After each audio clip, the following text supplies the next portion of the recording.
Teams try a variety of different coverages to try and stop Luka Dončić. In reality, not many of them work. We're going to discuss why several of the ball screen coverages that defenses go to specifically do not work. So we're going to focus on, in particular, what we call dropping or hedging, because that leads to a lot more assists. The reason we're not going to talk about switching in particular, which is what we see right here, is because switching is pretty self-explanatory, where you simply have the post player versus Luka, and Luka's just going to try and attack him one-on-one. So we're not going to focus on that because there's not that many moving parts. Luka's just trying to take advantage of a post player. So how does Luka attack hedging defenses and dropping defenses? Let's go. All right, so the first thing we're looking at, this actually isn't even a ball screen, but we're looking at Luka down here. And so with Luka right here, we're going to see the post player come down here and set a screen, and Luka's going to come off it. We're watching what the defense in particular is doing in this situation. Okay, so we're going to see right here, off ball screen, boom, Luka comes around. The defender right here is going over the top. This means that the defense is in a very difficult situation because this player is now responsible for if Luka catches the ball and immediately goes downhill.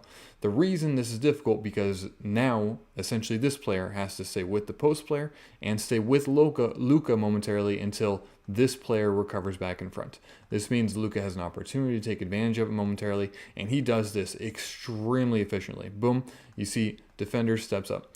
This means that he can't guard two players at once. So he's staying with Luka right here, which means Jackson Hayes is wide open. And if there's no rotation from a different defender, Luka is going to punish that every single time. And that's where he gets a huge amount of his assists, just simple reads like that he punishes.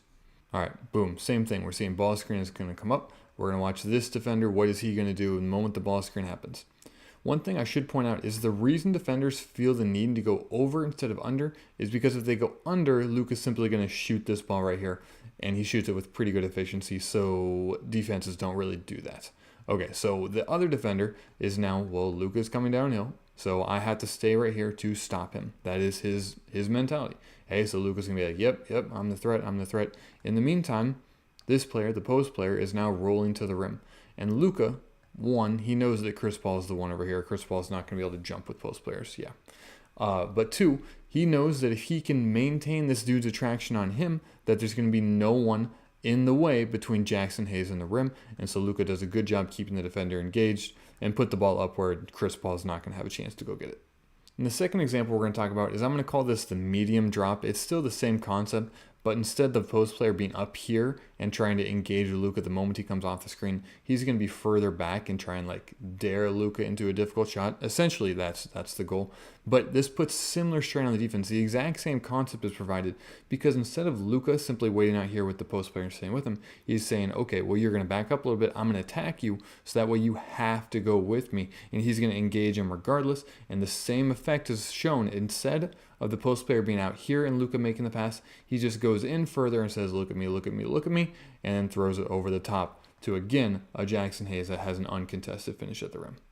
And the reason defenses do this is because they don't actually want to have the post player on Luka, so they try and sag off a little bit, but they realize that like Luka's such a threat out here that you need to have somewhere in there. But again, same thing, Jalen Brunson, Chris Paul are not going to be able to jump with a post player. They're just not going to. So Luka simply does a good job engaging Cat if he backs up a little bit and throws the ball over the top. Without looking at the statistics, I have to imagine this medium style drop is probably the most common one that Luka sees. But again, it's still not a great efficiency. You can see Miles Turner really, like he doesn't want to leave Jackson Hayes. He knows that's the threat, and so he wants to stay with Jackson Hayes. But because Luka does a great job of immediately attacking off the screen, not giving the defense any chance to get back in front, he forces Miles Turner to say, well, you got to pay attention to me now. And the moment that you step out to stay with Luka to contest whatever, he's going to have somebody open somewhere else. And the second to last example we're going to talk about is we're going to call this the deepest of drops. And it's the same concept, but Miles Turner is going to like aggressively back up instead of staying here or even here. He's going to essentially try and meet Luka here is the goal. And the goal is to essentially make it so you can stay as close to Jackson Hayes while also making sure Luka doesn't get a layup in the rim and theoretically give whoever the defender is as much time to recover as possible. Okay, so he's backing up.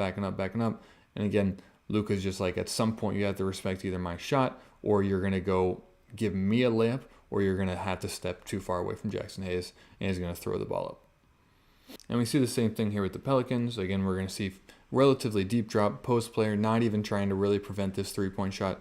getting deep immediately to say, okay, well, I'm going to stop Jackson Hayes, but then I'm also going to prevent you from getting a layup.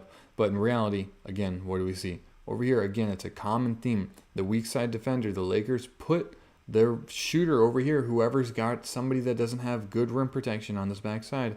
Like, that is absolutely intentional so that Luka can make these easy lobs with no one to contest it as soon as the post player steps up.